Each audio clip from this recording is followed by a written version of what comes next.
Hey there folks, welcome to Spectrum Pulse. We're talking about music, movies, art and culture, and this is Billboard Breakdown.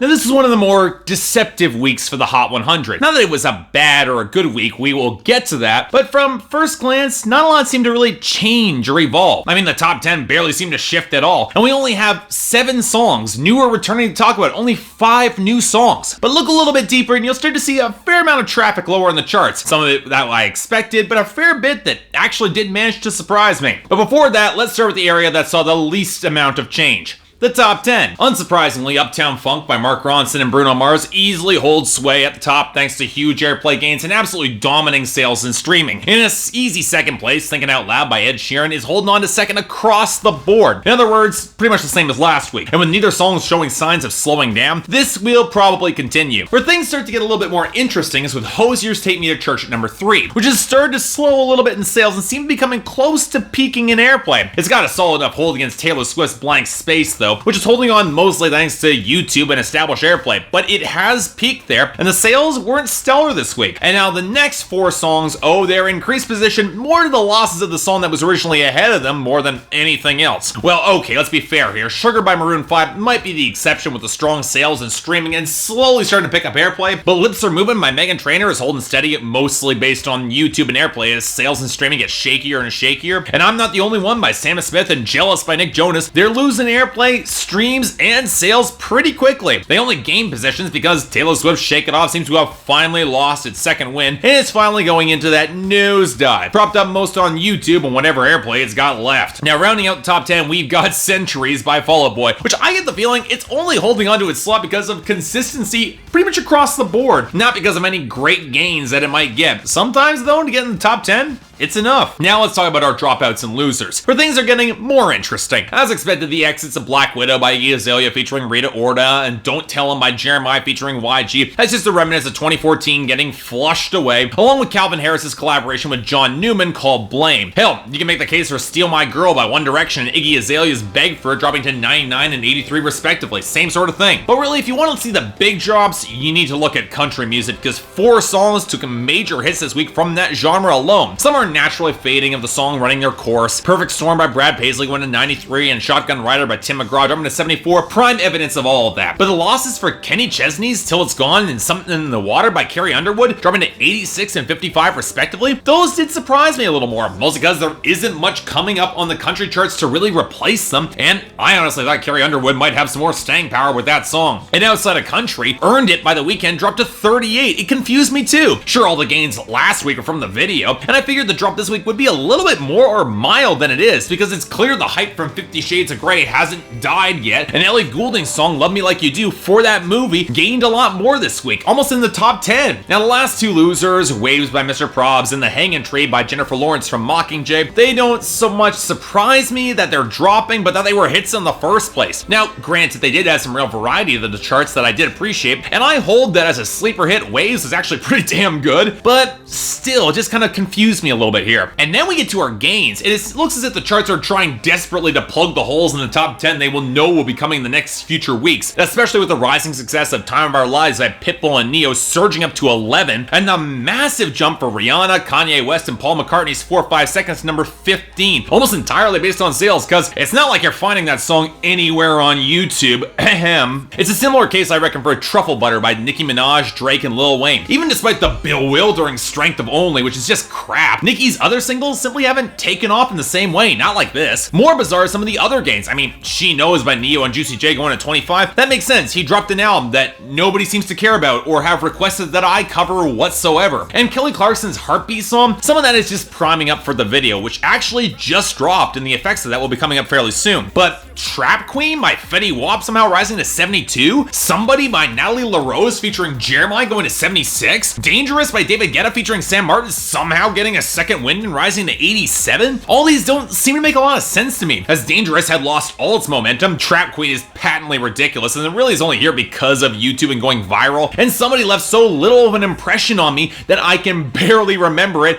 and I reviewed it just a week ago. Well, putting all that aside, let's take a look at our new chart arrivals, starting with our returning entries. Yeah.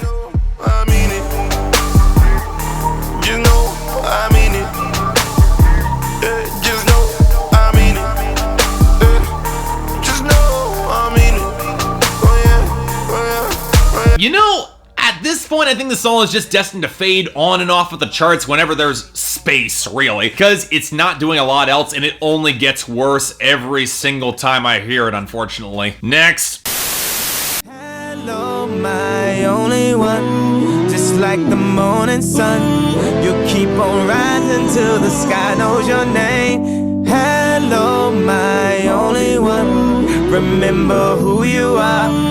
No, you're not perfect, but you're not your mistakes. Yeah, look, this song is only charting now because there's a video. That's pretty much it, really, because I stand by what I said originally about this song. It's not bad, but it feels more like an album deep cut than a lead-off single. What I find interesting about it is that if this is gonna be indicative of the sound of Kanye's next album, and for all appearances, Paul McCartney's producing that, we might be getting 808s and Heartbreak Part 2, or at least some form close to it. I'm not quite sure how I feel about that, but color me interested, to say the least.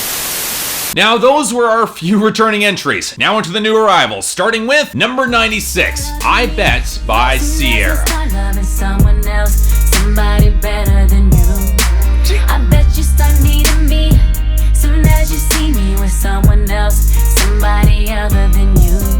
So, did you know that Ciara and Future were actually a couple for a while? Better question. Did you care? Did anyone care? An R&B starlet that made mostly good music, but nothing that really interested me throughout her career, paired with one of the most worst hip-hop artists working today? Well, okay, apparently they're not a couple anymore, and Ciara's lead-off single for her new album this year titled Jackie is addressing it. And honestly, as much as I can't stand Future in any way, the reason I like I Bet is more because this is one of Ciara's better songs in a really long time for me. Pairing trap hi-hats with the general guitars puts me in the mindset of mid to late 90s R&B, and Ciara using more of her soulful lower range is a really solid fit for it, which is a lot to nail the balance between a righteous kiss-off and that ending where it's clear there's still some residual feelings that haven't quite faded yet, so it feels very real and human and complicated. If I were to criticize anything about the song, it'd probably be in some of the backing shouts throughout the verses that sound a little bit like Future, or maybe they just outright sampled him. And while I get why they're there in the first place, they just felt a little bit out of place, just for me. Still, for a more melodic, downbeat R&B breakup jam, it's a damn good one, highly recommended.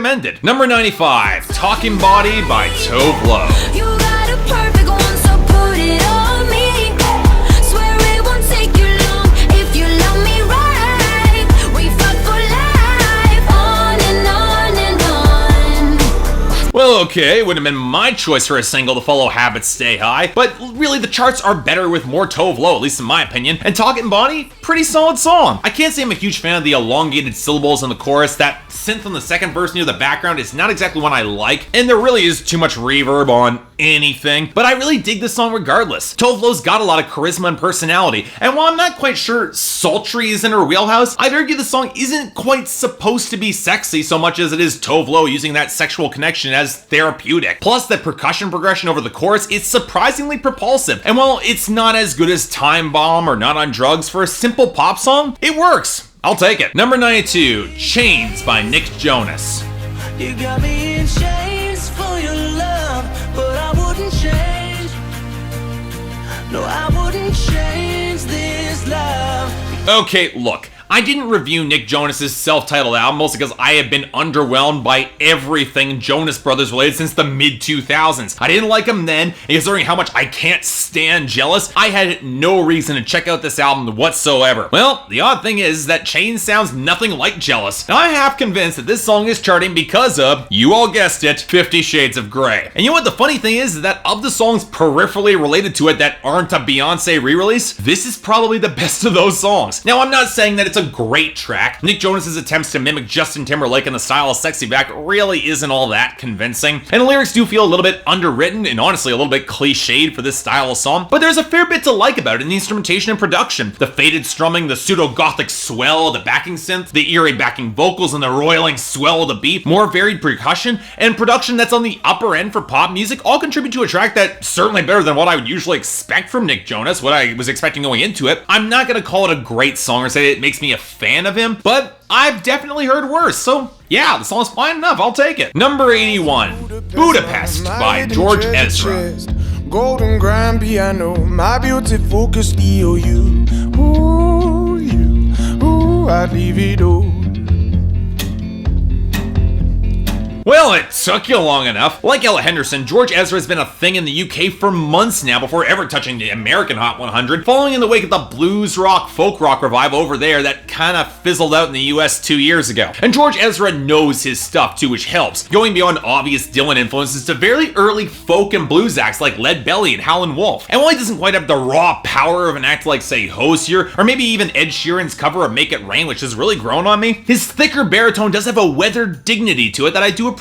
And for as simple as the lyrics are, kind of fitting in that retro style, I like the sentiment of ditching material wealth to find true love. Yeah, sure, it's been done to death, but it's handled properly here. If I were to nitpick though, it'd come down to the production instrumentation. I like some of the distorted snarl that comes through on the bridge, and that 5-note guitar flutter in the background. It's a nice touch, but I think I'd like the song a little bit more with a little bit more of a ragged edge or fire. Probably would sound a lot better live. As it is, it's a little bit too composed on the album cut. It doesn't quite call to mind that whirlwind romance that George Ezra is proposing here. But as it is, it's still good. Works for me. And finally, number 75, Shots by Imagine Dragons.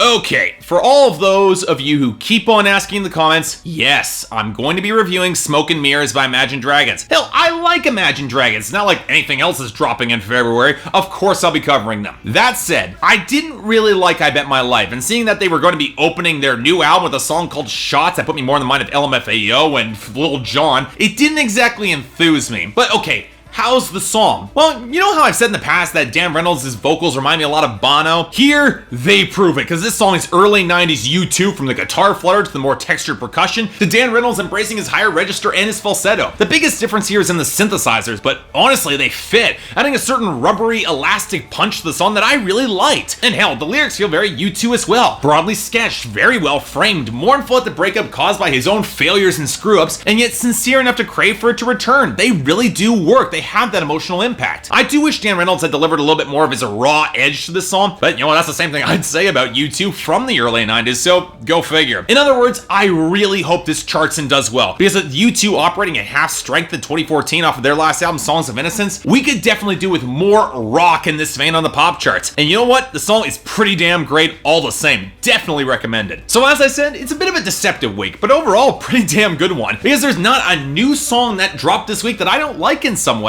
which means picking a worst of the week is kind of tough. I mean, I guess if I'm pushed, I'll give it to I Mean It by G-Eazy featuring Remo for a second time, but even a dishonorable mention's tough here. I guess it'd be Only One by Kanye West and Paul McCartney for the wasted potential and the fact that it's not really a bad song though, it's just an odd one. It's more of a curiosity than anything else. As for the best, okay, not even a contest. I'll take Imagine Dragons imitating U2 any day, and Shots easily walks away with this, with I Bet by Ciara right behind him. After a pretty mediocre week last week, it's nice to see things finally starting to look up a bit. Let's hope these ones chart. But until then, I'm Mark, you're watching Billboard Breakdown on Spectrum Pulse, and I'll see you next time.